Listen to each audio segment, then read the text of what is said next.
Hello, good afternoon. Iliman Ndiaye is an Everton player because the deal was only finished last night, despite people telling you it was last week and people losing their minds because he wasn't announced. But he is announced now. We've added to the attack. Pre-season training hasn't started. Everton have got 3 signings in. Very un-Everton-like. What's the world coming to? It's all right. What's the world coming to? Ned famously said last week, yes, I used the word famously, that he wasn't pleasantly surprised with what was going on. I don't think he understood the task. He wasn't pleasantly. And I don't think I was, again, I did reiterate on that, I wasn't talking about like levels of signings as if Everton have just got 3 world-class players in. I meant by their actions in being able to... I mean, there's a fair point there. You know, the deal may very well have been agreed in principle last week, but anyone who does contracts for a living or whatever would always know, until there's a wet signature on a piece of paper, anything can happen. And no one can announce it because it isn't done. You know what I mean? You know. So, but are you... I mean, it's the 3rd player in through the door. Pre-season hasn't started. Yeah. That's surely a decent starting place, isn't it, for the rest It of the is, and I spoke to someone at the club quite recently and said... it was on the telephone, right? Yeah. That means anyone I met face to face, and I'm not quoting you. Yeah. But it was on the telephone, and I said, please, tell the people who are doing these deals, fundamentally well done. And it's nice to see what we hope is people being allowed to do their jobs. Because in the past, all roads would lead to someone who was... I don't know, bilging out a yacht somewhere or whatever, What do you think has changed then? What do you think is... Or do you just think it's circumstances have changed? As in maybe the finances are not as bad as... Well, I think there's a whole host of things that, and we all know this in our own private lives, never mind professional lives, that, sometimes something happens which makes you a bit cautious about something, and that almost makes it easier for people to sort of think, let's do it tomorrow instead of yesterday. Okay. Just because you're worried. In other words, the risk is perceived to be bigger for a reason, whatever that reason might be. Yeah. And I just think when we had a plan, because Kevin and his mates have been doing plans, one assumes hierarchy have never really approved said plans or approved them in a way that allows people to go and negotiate confidently. I think the spectre of 777 hanging over, future owner might not like it, let's wait. And then eventually that thing falls away. And this is before Friedkin Group come along. But life has to go on, doesn't it? Yeah. And therefore people feel empowered to make decisions. The Friedkin Group thing comes along, which makes people feel a bit more buoyant anyway, because they look like potentially a good future owner. Yeah. And we were allowed to do the messaging that says, guess what? You might think we're going to have a fire sale, but we don't. And that's how you get the Branthwaite behaviours, of course, and all that sort of stuff. And then Kevin and his boys and girls, presumably, are getting on with their job, which is great. Yeah. I don't know who's making the decisions per se, but I guess at some level, Farhad Mashiri, because he typically will still have some influence, one assumes, that Kevin and his lads have said, here's our plan, can we get on with it? And the finance people and the chief exec are all joined up, and we know what we can do, and therefore we're doing it. Fair. Pat, just let me bring you in there quickly, because this is the weirdest rumour I've seen all morning. What, just now? Right, I've seen it before, I've left it, and someone else has gone with it as well. That the Friedkin Group are in talk with Thomas Tuchel to become the Everton manager. It's got to be April the 1st, surely. No, might be, mightn't he? Might be getting a big plane out just to bring him in. It is a bit of a mad one. Maybe it's just because they keep seeing Sean Dyche popping up at festivals, and they're like, is he still a manager? Or do we need a new manager? He's on his holiday. Or is he gonna be like part of a band or something? Well, I mean, and Dyche signed, it's good that there's 3 now in before a pre-season ball has been kicked, isn't it? Yeah, so before they've even come back. Yeah. No, it's good that the business is done, and hopefully it doesn't stop there. Hopefully we bring a few more in. Wow, Weghorst, he was mentioned again. A few people are in the comments saying him. No, not big wow. No, it's good the business has been done, and we can, we've got a couple in, haven't we, before pre-season, and doesn't happen very often, so looks like the adults are taking care of business. It's good.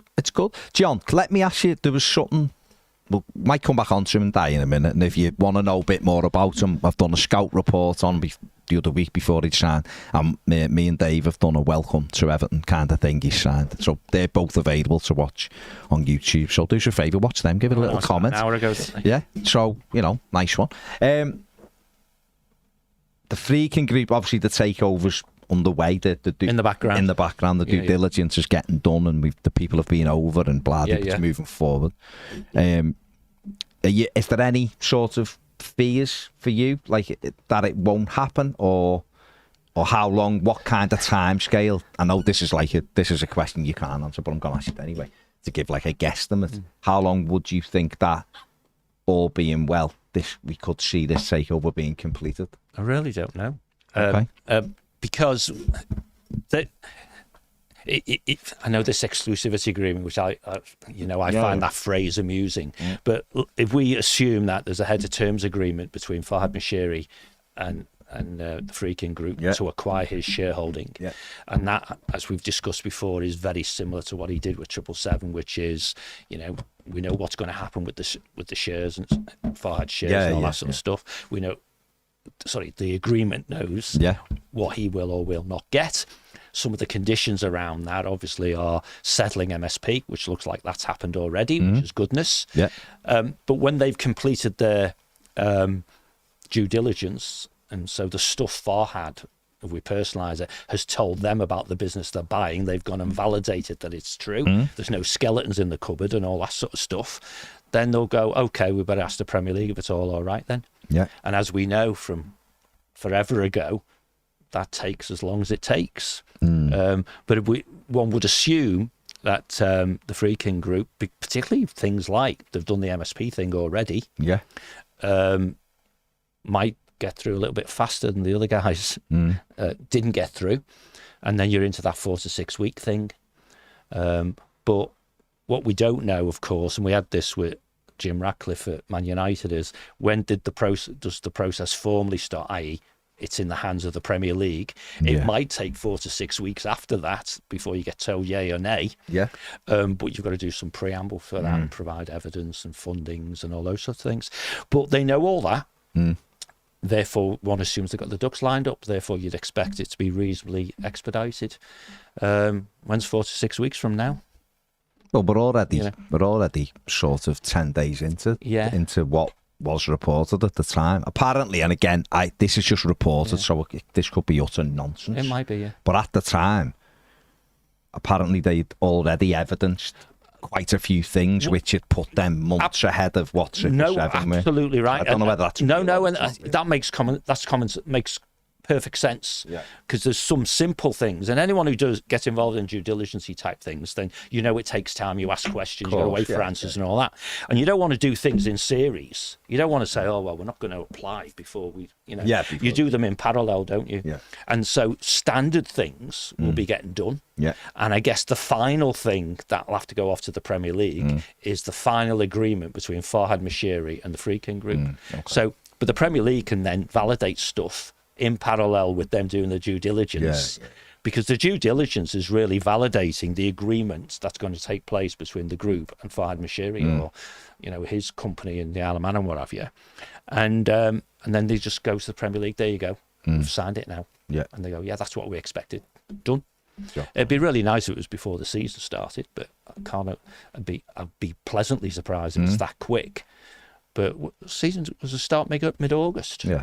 Okay, so it's a chance. Still another 6 or 7 weeks away. So maybe I should correct that. I think it's got a chance of being done before the season starts. That'll be huge. And clearly critical from our point of view as fans is certainly have it done a couple of weeks before the transfer window closes. Because if they can bring something to the table around helping Kevin and his guys being non-gender specific, but his guys having money to play with, more than they already know, then there's little point happening on the 1st of September, is it? Do you think that some of the behaviour Everton are showing right now is a confidence that it's going to get done, and therefore a little bit more security than what they may have thought kind of like 2 months ago? I suspect there's a completely different vibe between the professionalism of the Friedkin's people. Yeah. And the flying by the seat of your pants behaviours that they probably saw from 777, right? 777 just appeared to me anyway, just wanted to buy a football club. They didn't necessarily know what they were going to do with it when they got it, right? And maybe it felt like they were just going to borrow money against it. But maybe the Friedkin group's a bit closer to where they've got a plan, you know, and they're going to dive that plan. Yeah. And it takes as long as it takes.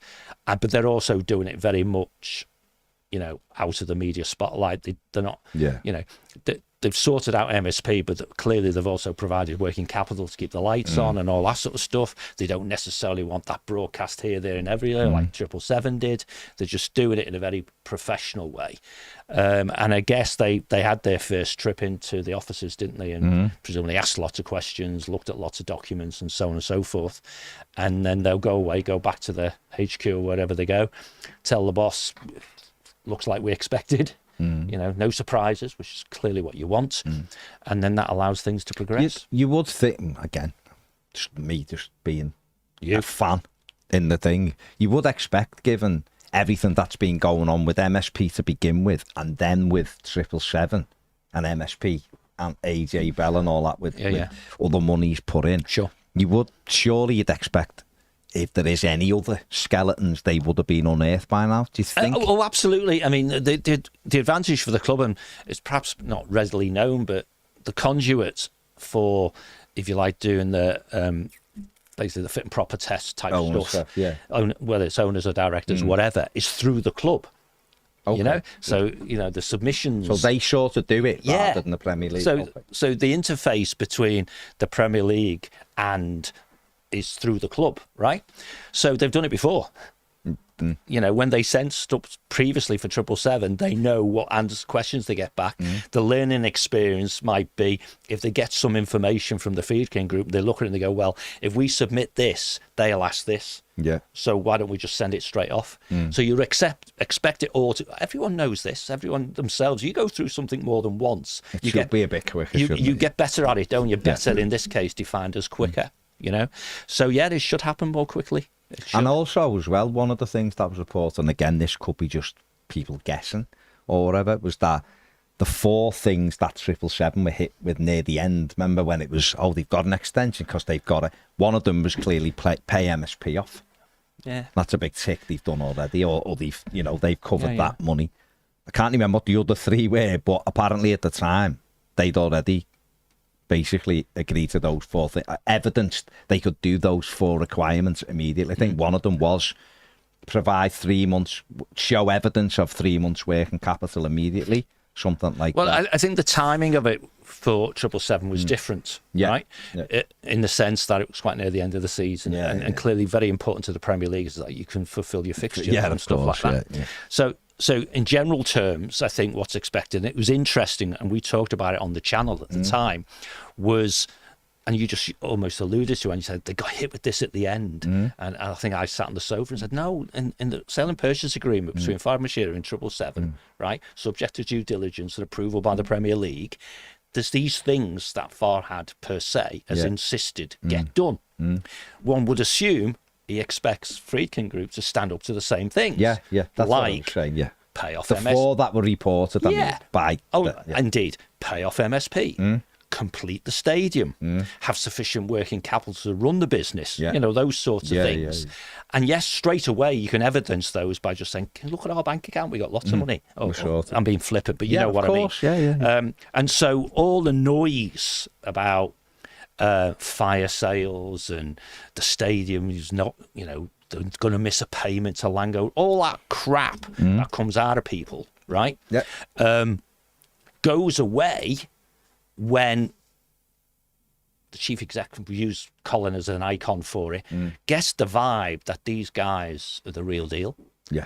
He can't help but talk to his colleagues and say, and they can compare and contrast. Of course, these guys with these guys and say, these look all a lot more professional, a lot more structured, and blah, blah, blah, blah. When they say they're going to do something, they actually do it. They don't want it sung from the highest treetop, that they've put working capital in, blah, blah, blah, blah, blah, right? Now, people can play catch-up because we see stuff that gets registered, be at Company's House or in the Isle of Man or whatever, so we can get a little glimmer of the good stuff that we're doing, they're doing, but there'll be good stuff that's not visible as well.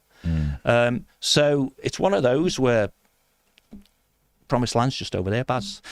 Yeah, you know, I'm getting closer. And when we did that analogy, we're on the shore, weren't we? We're probably in a boat now, rowing across, heading towards it. Yeah, and we're heading across, and unless something really crazy's happened, which wouldn't reflect well on either party, because it means they're never as close to each other as they thought they were. It just looks like it's going to happen, doesn't it? Yeah, that's the feeling you get. You know, it just looks like it's going to happen, and the closer it gets, the more stuff people will believe, I suppose. Meanwhile, and we talked about this regularly on the channel, changing perception is easier than changing fact. All the underlying challenges that the football club has are still there, but we all just feel a little bit better about it. And for fans, seeing movements that are positive in player trading, and that includes telling United to do one on Branthwaite or whatever, is all part of building up that confidence, isn't it? Yeah. And this football club with this fan base, the world's its oyster, really, if we start just doing the basics right to start with. And that's clearly what Kevin and his team are doing. Yeah. And that's not to undermine what they're doing. They're being allowed to do their job. And that's a big plus, isn't it? They're being allowed to do their job. And we're seeing the fruits of that again today. Definitely. Mike says on Ndiaye exactly the type of player we need. We now need a pacey winger, and we've improved the team. There's a huge amount of players we needed. A few other people very happy with it. Greg Gibbons wants Matt O'Reilly from Celtic. We were linked with him yesterday. He had a great season, didn't he? 19 goals, 18 assists, which is nice. How old is he? 23. So right, pre-prime. Yeah. Poached Egg said, nice to see Ped congratulating his lads on X signing for the club. That's in response to Ped's tweet of the two young ginger centre forwards who signed for Everton. Which one's your clone? No, they're just your clones haven't come through yet. I just had a busy year in 2000. He was busy. 2000. He had a lot to do. He thought, I've got to try and sort Everton out in a few years. He was forward thinking. Yeah. At that time. We can do clones now, though, so it'd be quicker, wouldn't it? Now it would be quicker now, but I don't know whether cloning them is as much fun as what Ped had in 2000 and whenever it was. Yeah. For Ped anyway. Yeah, that's what I mean. Yeah. It's interesting. Barry P says, I'm going to listen to Yaz. The only way is up. Exciting times ahead. Emma says, time to get excited for next season. Yet or what? You can always get excited for a new season. Can't you? Let's hope we have a fast start. Well, we've got a tricky start. Brighton at home's a tough game. It's winnable, of course. It's winnable. It's at Goodison. Yeah. We finished strongly, and Villa away's hard, isn't it? Spurs away. The home games. Well, the home games look like we could get it. And we're coming off a good run of consecutive home wins. Just try and keep that rolling. You just get, if you can win that opening game, it makes a big difference. By hook or by crook, it doesn't really matter how you play. If you can get over the line and win, day one, you've got the 3 points. You've got a W in the column, as they like to say. You're up and running. You'll stay in the top half for 2 or 3 weeks, won't you? And then you would then go to Villa. Say, draw will do. Get a points here. Yeah. And you can go and try and board them.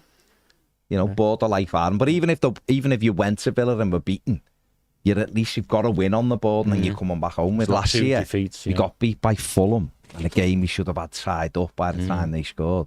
We then go and get thumped at Villa. It's like, right, okay, we'll beat Wolves at home. They're crap as well. And you get beat at home by Wolves in the last minute, and then all of a sudden, you're behind the 8 ball. You're in trouble then. And yet we still managed to recover, and then we got it with the points deduction. That's right. If we can start relatively soundly. I like a fast start, mate. Right. Oh, we all, it's can you keep it going? Of course. Goldstone Ghost says Minter versus Young, no contest. Well, who said that? A, who said Minter will be playing for Brighton? B, who said Young will be playing for Everton? And C, Minter's only ever done it in the Eredivisie, so it'll take time for him to get thingy. So maybe I've been distracted. Has he signed for Brighton? Yeah. Announced on Monday. Well, I knew it was happening. Once the phone call back to Everton on Sunday for the final time to make sure they weren't going to be able to do it, he had to go to Brighton, didn't he? Because we'll talk about that probably on an M tag, but that's the ante being raised for Brighton, isn't it? They're now in the space of spending money that sort of you can't afford to get wrong. It's a bit of a strange one for me, that one, for them. Because they're normally a lot smarter, aren't they? Not saying he won't. He looks highly rated. If he settles, he'll have done really well. But it's still the upsell on it. For them, they're normally the fact. They normally buy him from Odense when Newcastle bought him. That's for true. €7 million, and then he becomes a £40 million player for them, like they've done with Matoma, like they've done with the Dringer, them kind of players. For them to go in at 33 million is a little bit of a sea change for them. We'll see how they settle. If he gets it right, he looks explosive. If he does kind of what he did in Holland, he'll look like a really good player. We'll have to wait and see. But very different. I mean, on to Everton. Or back to us, yeah. Yeah, back to, Wakefield. You took us back to Brighton. Cul-de-sac. Where else? I mean, Dominic Calvert-Lewin, John, we've spoken that needs about to be it resolved. a few times. I mean, what do we do? What do we do with him? He's less than a year now on a deal. He would have been out the door. The story's resurfaced again today in the North East that Everton haven't got Yankuba Minteh and Dominic Calvert-Lewin doesn't play for Newcastle because of Dominic Calvert-Lewin's wage demands. That's how that finally came out, didn't it? Yeah, we talked about it earlier. We knew about it last week, didn't we? People still are. The legacy stuff was still talking about. We were asking too big a transfer fee when it's not that at all, is it? I don't think. And Everton couldn't sign Yankuba Minteh without the Calvert-Lewin deal going through in that PSR year, which is why Brighton were able to get him. Year now. But he's gone, so it doesn't matter, does it? I think, and this where Kev earns his money. I think if we have planned a dive and we dive that plan, you're in the last year of your contract. You've told us, assuming he has, you've told us you're not going to sign a new contract. Therefore, you need to go. But if there's only one show in town who want him, I don't know if that's true because there was rumours about Chelsea and Man United and who knows where that comes from, whether it's agents or whatever it might be. But we just need to do what is best for us, which is to get resolution sooner rather than later. And that's a grown-up conversation with Newcastle, I guess. Do you want this guy? Yes. Well, you know where we're at. How can we work together to get Dominic over the line? Because he legitimately might say, well, I'm going to hold my ground. People do that, don't they? I don't care what you say, I'm holding my ground and I want X. And he's entitled to do that. And in a contractual situation, if I'm Dominic Calvert-Lewin's agent, I'm saying, no, my boy will sit here till next May, lads. We don't care. We love Everton. We'll play the last season here at Goodison Park. It's great. And we're thinking, but he'll walk away for free then. So that's not our problem. What about this then? Because Ped was sort of weighing this one up last week, saying, well, is it almost worth him walking away free next summer, but having him this summer? Having him this season. So, I don't know, say he's fit again, because there is a narrative he's not fit. We played 35 times last season, so he's fit. And then he's just a pre-season. Right, so he's fit and he's pre-season, bang, bang, bang. Yeah. And he plays and he gets 12 goals. Got 8 last season and he had 5 months without scoring a goal. So he gets 12 Premier League goals. Everton finished 11th, 10th, 12th, no danger. He does okay. Everton are comfortably more money because they finished higher up the thing. And we shake his hand next season. And he walks away and goes somewhere else. And you're asking me, do I go for that or have 25 million quid? And take not a gamble, but I suppose it is slight gamble on bringing another centre forward in who will get, like Everton are heavily linked and really want Armando Broja. Yeah. But let me give you a simple... No, well, this is the scenario, you see, because it's that scenario planning. So Armando Broja is between 25 and 30 million Chelsea want for him. The lad scored 6 Premier League goals in the season. It's the most he's ever scored. I like him, but I don't want him to be my number one. Sure. Based on lack of goals. I think he's got lots of good attributes. Good dribbler, powerful. If you got him right and he clicked and he put everything together, he could be a tremendous centre forward. 50, 60 million. He's quite young despite... 22, but he's had an ACL. Yeah. But a lot of people will correctly say to me, fine, at Southampton 3 years ago, he looked like that player. Understand it. Since then, he scored about 2 goals. He's had an injury. Scored less than Dom, hasn't he? Much less than Dom. Yeah. And in the time even Dom was being injured, Yeah, exactly right. And therefore, people will say, he can't be our replacement. Yes, coming into a squad, if we didn't have Beto when he was behind Dom, you'd go, well, we'll see if we can get at him.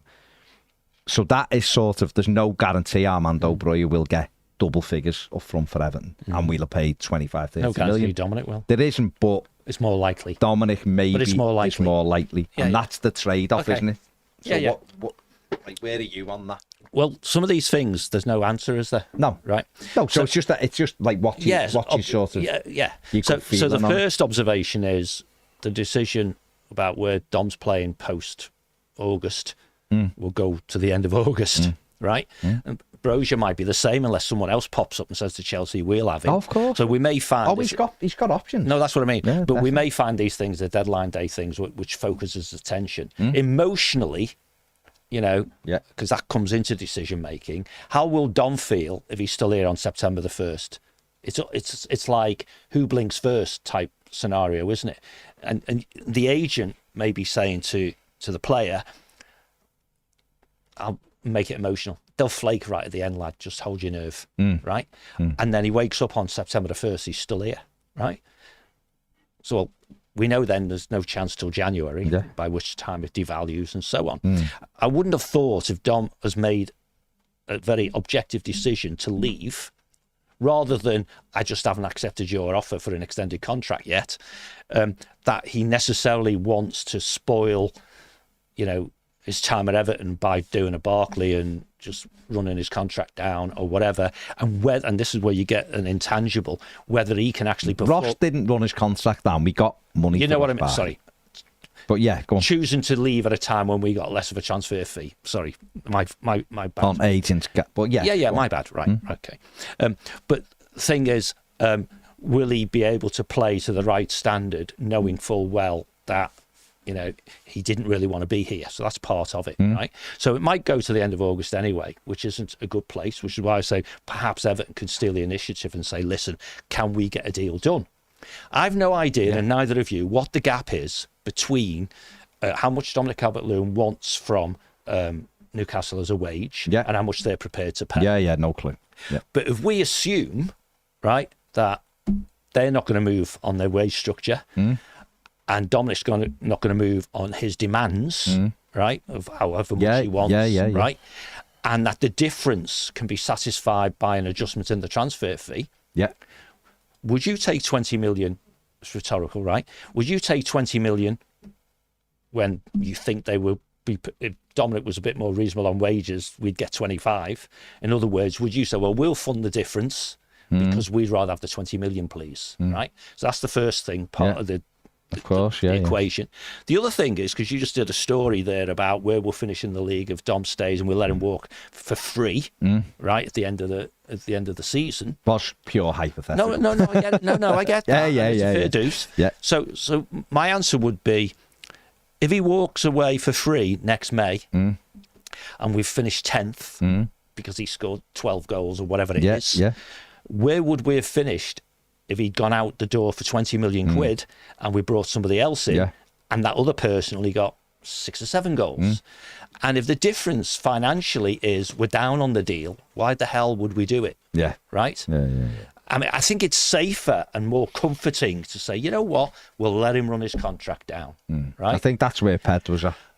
Because people think we know him, he's a good player, we know how much difference he is in our team. Yeah. Right? Yeah.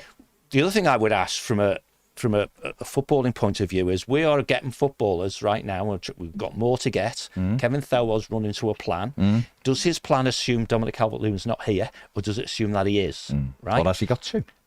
Well, yeah. Hopefully he's got 2. Scenario plan. Yeah, but we would know, wouldn't we, if we ended up with a player that isn't going to get a game if Dom's here, type of thing. Yeah. Right? So I think it's a difficult one. One that you hope have sorted out before you got this far. Right? Well, I think Everton had. I think Everton's plan was go to Newcastle. Minter and Broja would have been in last week and Dom would have been out. And people might go, well, hang on, how does that work? Because Minter was 33 and Broja would be 25. There'd be this contra game on PSR. PSR, down payments, blah, blah, blah, blah, blah, and all that would have worked that way, obviously, with... Now, load up now, sell Onana, bang, bang, bang. If the Newcastle manager is still very keen on him, which we believe he is, he might be pushing. Well, they're saying about Callum Wilson now. If they can get Callum Wilson out the door in the next few weeks, they're going to come back in and pay whatever Don wants. Oh, well, there you go. Apparently. Now, they're just, again, must stress, that is not fact. No, I understand. That is just rumours up in the northeast. Yeah, and here's the point, though, right? If because they've got PSR games to be played in this fiscal year, even though the other one's just finished and so on, for right? This year as well, and if they're thinking that it's not really as much about how much we're paying Dom, but where that puts our wage bill. And if we don't get that amount of money or similar to it off the wage bill, Callum Wilson, then we can't afford him effectively. Of course, yeah. You know, we're looking at Manchester United, you know, making hundreds of people redundant. They're in the same boat of getting costs down and those sorts of things. And when we've talked about this in the past, the critical element about plan the dive, it only works if you then dive the plan. And therefore, the manager can huff and puff at Newcastle all he wants about what a difference to their team Dominic Calvert-Lewin would make, which he would, right? But if it doesn't fit in with all the moving parts, then it doesn't fit in all the moving parts. You then, and maybe this is an M-taggy thing, but if they suddenly get a stupid windfall for Anthony Gordon, maybe that funds it as well. Hence, it's going to go deeper into the window. And doesn't help us though, does it? No, and one of the things that we have to do, I guess, is try and say to ourselves, can we do our business assuming something will happen, even if it's late in the day, because that puts us under pressure, right? And what happens if it doesn't happen? So, like you say, if you manage to do some sort of transaction, which means you get your fast winger or whoever it is to be the Minte replacement type of thing, or alternative, not replacement, and you decide to go with Brozier because you think there's a talent there and he's young and all that sort of stuff, and come September the 1st, you've got your winger, you've got the centre forward, you've still got Beto, you've got Chimity, and you've still got DCL. The manager might be chuffed, but what does that do to your finances? Of course, right? And maybe some of all this plays to a tune of, you know what? If Amadou Onana goes for the low end of what we think he's worth, that's one scenario. But if he goes at a higher end of what we think he's worth, particularly if we can get cash through the door and stuff like that, maybe, just maybe, we can take that risk, right? About ending up in a horrible place of having multiple centre forwards. So, and I just wonder if that was the scenario come towards the end of August and Everton made a decision on like the 30th of August that no matter what happens now, Calvert-Lewin's staying. I think you have to draw a line in the or do we say, and I'm talking about having the other centre forward in, by the way. So what I was going to lead on to there was, I wonder if then they'd say, like, Chimity, you can go on loan. Yes. Because we've got 3 strikers here. We want you to have game time because we think you might well be the future or part of it.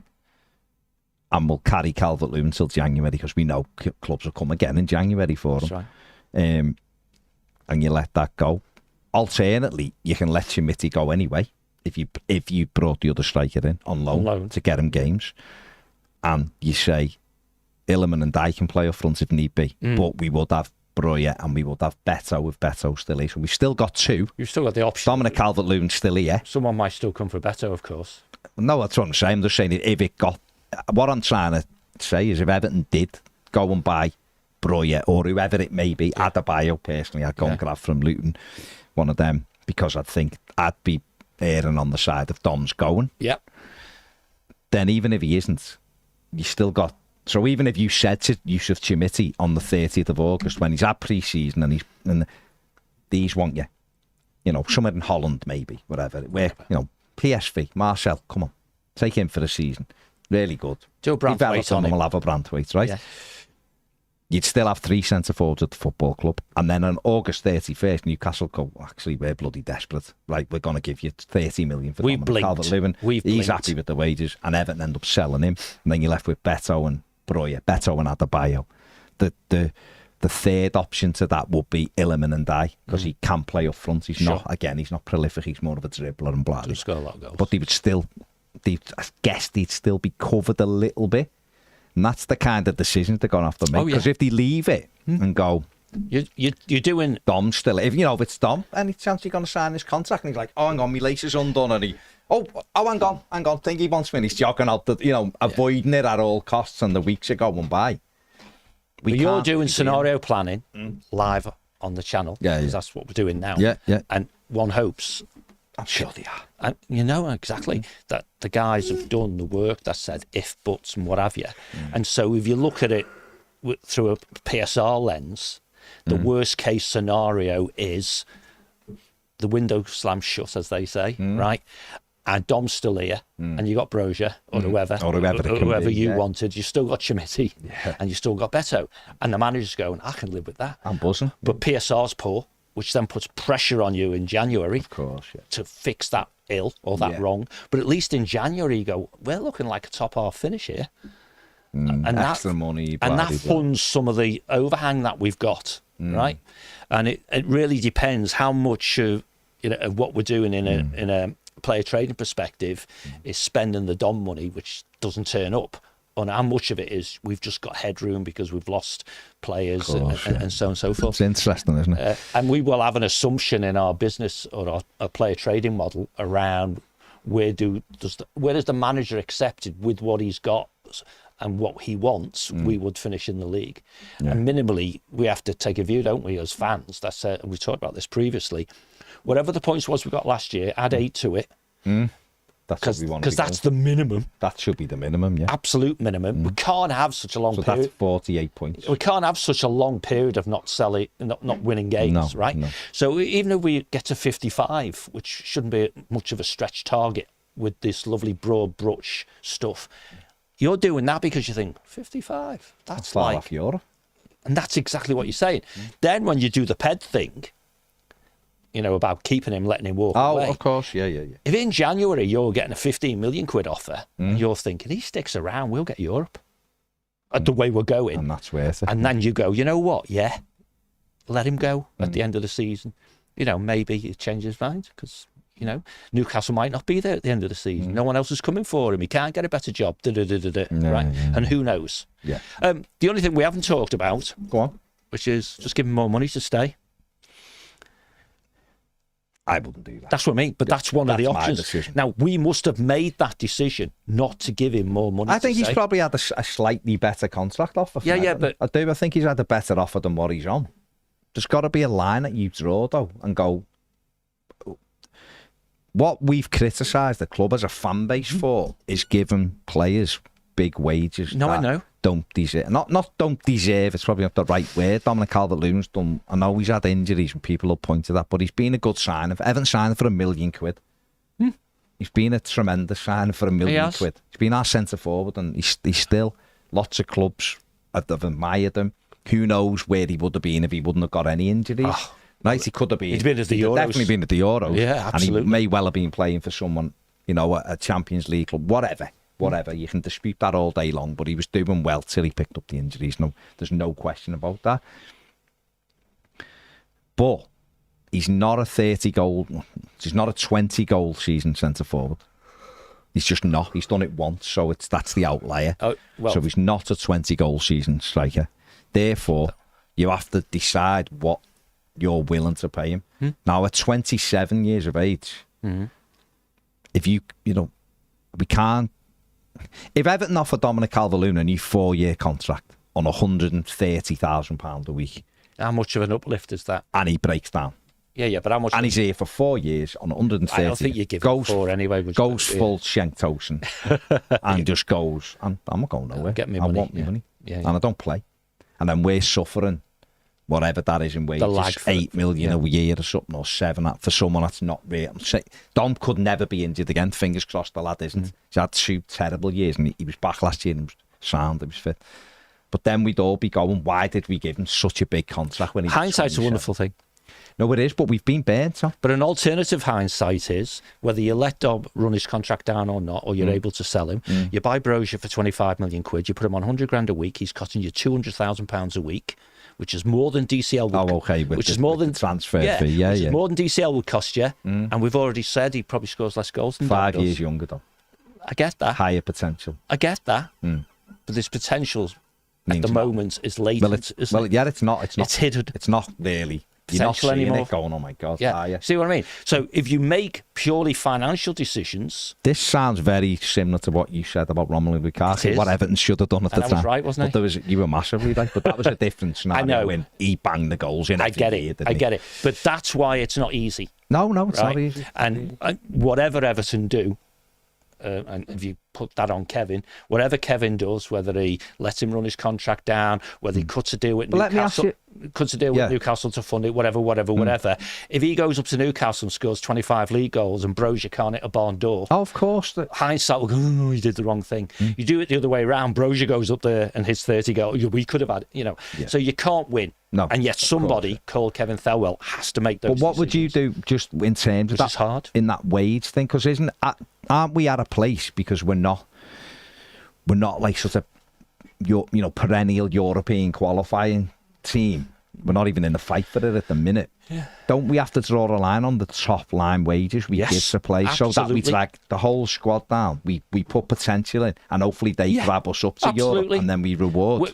When I do it, when I play my game of plan the dive the plan, right? Planning the dive might mean, for example, a 27-year-old never gets more than a 3-year contract. Yeah, which David Moyes brought, but yeah. End of. So if he asks for 4, not having it, lad. Don't care how good you are. Can you get around that with an option? A club option? Yeah. Yeah. Club option is fine. Yeah. So whatever. Yeah. And you have a wage structure as well. And we talked about this many times, actually. Yeah. No, I'm just saying. You and me. But we've never done it, which is to say, here's us playing a game, almost like fantasy football. Yeah. We don't pay anybody more than this amount of money by age, by whether they're international or not, and so on. Yeah. Jordan Pickford, England's number 1, blah, blah, blah, age that he is, position that he is, he would be the highest earner, maybe on a structure. Yeah. Right? Yeah. But then if you end up with a 19-year-old kid who's just fall out the academy and everyone's saying, oh, he's great, they want to buy him, you don't give them stupid money because your structure says. Yeah, you don't do. And so you end up with a decision table, and down here it goes, sell them. Yeah. Give them longer contract. Give them more money. Give them more money on a longer contract. You know what I mean? Yeah. And that last one, give them more money on a longer contract, is what you do to a Branthwaite. But you, no disrespect, you wouldn't do that to a DCL, would you? No. Right? So I hope they have some ology to it. Yeah. And this is the data analytics side of it. And then you do the eye test at the end, which is there's always an exception that proves the rule, and how valuable is Dominic's style of play, comfort in the club, all that sort of stuff, to how we actually play. Yeah. But I'm assuming since the season finished, the manager's thoughts have all been, he ain't going to be here. Well, I guess what they're getting from him is that he wasn't going to be here because Everton have been actively looking at alternatives. So. And so that's why it'll go to the focus in the last 48 hours of the window will be at Newcastle and Everton and Dominic Calvert-Lewin and his agent. Well, I hope, and all the dominoes that may tumble off the back of that. If he's gone by then. Oh, absolutely. Personally. Which is why I said right at the very beginning, if we know deep down as a club, our expectation and our intention is, unless he signs a contract like whenever, soon, for the 3 years we offered him already, then he's going, then be proactive with the club who you believe really wants him and said, how can we together get this deal over the line? Yeah. And if they've just said, well, we've got to sell Callum Wilson first, well, you think, well, that's hard.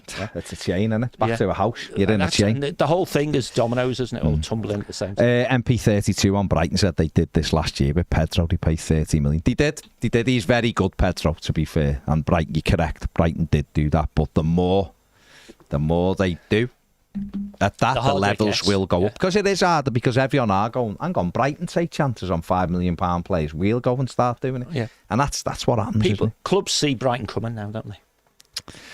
Well, he will now because they've been so good at That's what I mean. They'll go, they're interested in our player who we rate at $5 million. A bit more, Why are they? Why do they want him? Yeah. There's Newcastle finding a player for 5 or 6 and selling them for 30. Never put the shirt on, did he? No, he didn't. But they're there, John. Yeah, Michael James says, let's hope we go fully for Jake O'Brien. Not for me. He's not one for me right now. I think there's others who we could get, but he does keep getting linked with Everton, so you never know. Gary says offer him more money. We can't be left with Mopai. Mopai he ain't gonna will be moved on, mate, by hook or by crook, I imagine, because I just don't see Sean Dyche giving him another go. I don't. The stuff that's gone on there, I don't know.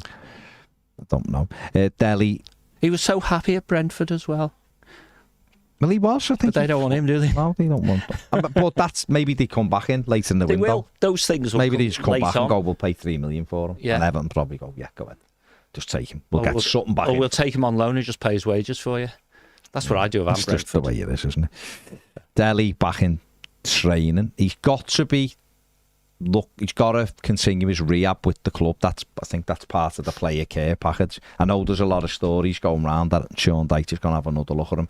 I had no idea whether that is correct or not. That's been something that's bounced around for a few months.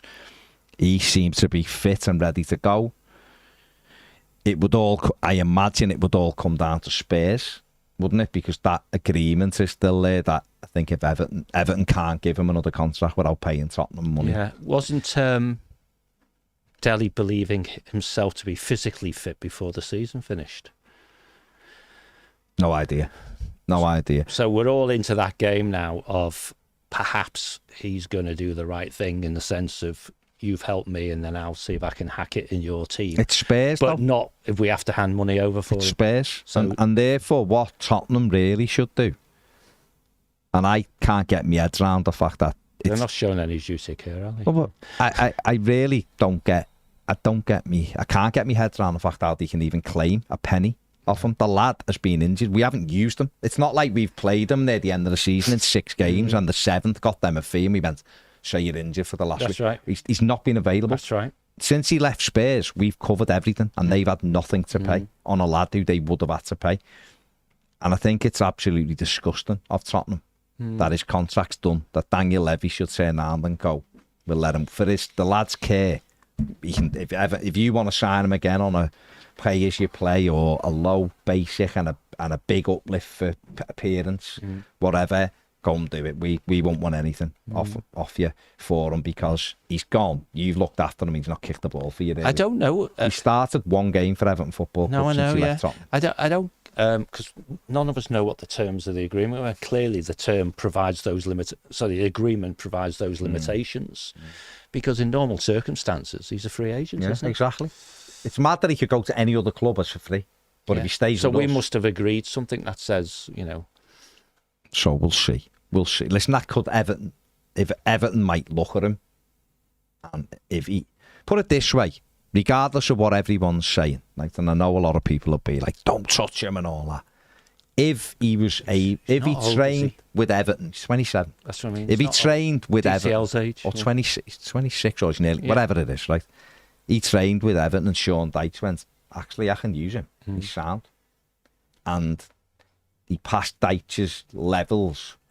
Then you have to side with the manager, don't you? And go, Dyche fit. He thinks he's all right. Yeah. He thinks he can get something out of him. We'll take him. Now, for me, what Dele should do, if Tottenham back away and go, yeah, okay, as a thank you to the kid, or as just a duty of care because he's had a bad time, we've agreed this like thingy. In fact, if he plays 15 games for Everton this season, you pay us, like City did with Gareth Barry, you pay us £1 million at the end of the season if he plays that many games. Clearly Everton starts whatever games, like an appearance thing, but it's still a nominal fee at the end of the season. It's not big. Well, and that makes the risk worthwhile. Yeah, so Everton then goes sound, and Dele goes, I'll play for a small contract but big appearance money, so that because you've looked after me while I've been injured, and this is me. It's my job to get starts, and I've got to get starts. I get paid. Yeah, whatever. Yeah. Right, and he does well. Great, no issue with it. The manager will make the decision. We trust Sean Dyche, don't we? That he gets players fit and all that. You see, right? Whatever. Do I think any of that will happen? No. So therefore, what Everton have to do, I think, as part of the duty of care, is get him fit for another club because he was injured on our watch, basically. So that's the duty of care. See, with a lot of clubs, the players still train it there, but they're not staying there. you get them fit. It's part of the rehabilitation to live fit.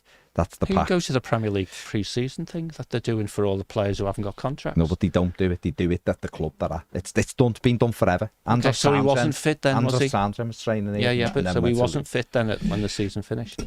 He wasn't fit, was he? I know people go physically, I mean, but he wasn't. He's not fit to play a game. Okay. Anyway, that's Dele. Okay. That's a different thing. So does that saying he's 29 in April?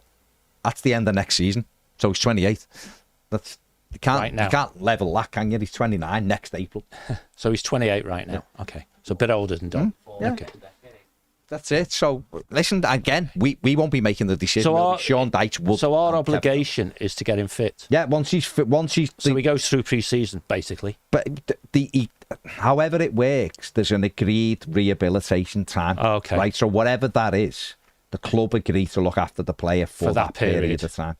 And therefore, don't forget he's been on his own. He's been training in London. He went off to Dubai to that rehabilitation. Yeah. So it might be right. You then do 4 weeks with us. Proper pre-season type stuff. And then you're fit. We shake your hand and off you go to a different club. I don't know. How? What I'm saying is if Dele ends up back in Everton squad somehow, then the manager and the director of football have made a decision and he must have demonstrated that's something. Right, yeah. And therefore, I'm all right with that. If he walks away. What's a crying shame then in that sense, because we're talking about a player who's had real challenges, right? Is, if I understand you right, part of the rehab stuff is he may have had some degree of fitness. Now he has to go through a pre-season. Clearly he can complete that pre-season before. Well, he was a free agent, so he doesn't have to worry about transfer windows, right? But he can't play games. All the effort you put into pre-season is, and now I'm going to play against Salford, even if it's for, But he might. Yeah, John, I don't know the exact thing. I'm just saying that I understand that that's what they do. They rehabilitate the player till he's ready, and then he goes and does whatever. Yeah. We'll see. Like last couple. Shame in it. Don't think anyone. It doesn't seem like anyone's hating on Dom in the comments, Gary. I don't know. I'm not sure, but I think it's all about logic with Dominic Calvert-Lewin. If he's not going to sign a new contract and people want to sell him, whatever, then... We've talked about this before, right? It works both ways, doesn't it? Yeah. We're under no obligation to bloody offer him more money, and he's under no obligation to sign a contract on less money than he wants. Him and his agent have a view about what his worth is. And at the moment, it appears now that Everton or Newcastle are prepared to stand up to that. And that's it. And so his view will change as the end of the window approaches. Yeah. Right? Because the worst for him is, lest we forget, is when that window slams shut and he's still at Everton, he's on his current wages. Yeah. He hasn't any uplift at all. Then, also, just to be clear as well, Everton won't be paying Dele right now because he's not under contract. That's right. Contract finished on Sunday. So for him, and I'm sure he can go a few weeks without getting paid. I'm sure he can get by. He'll be all right. He's using Everton's training facilities and Everton's physios and Everton. And that is where he's been. He's not being paid right now. His contract is finished. Finished with Everton. So he's not costing us anything. No incremental cost anyway. That's the way to look at it. There you go. There you go. We're doing the right thing. Of course. Need Tottenham to do that as well. Well, exactly. Yeah, okay. Right, we're going to go over in a minute. Everton Viking says, what a beautiful Wednesday. Ndiaye. There you go. Dan thinks it's a great signing with Ndiaye. Everton Viking also says, and Diddy is a very interesting one for me. Wages are high, but someone did bid £50 million for him a few years ago. He's 28, but a 3-year deal makes sense. Yeah, I've no idea whether... I know Everton were interested, but there was rumours last week he was staying at Leicester, but he still hasn't. I mean, I would have thought if he was staying at Leicester, that easily, it would have been announced Monday that he'd signed a new deal, and it hasn't right now. Could be announced in the next 10 minutes. Who knows? But as of now, he hasn't signed that new deal, has he? Blue Keeley said it's a good feeling. Squad strengthening so far. More to come. It does, yeah. Says feels like we still need a few players, ideally a pacey winger.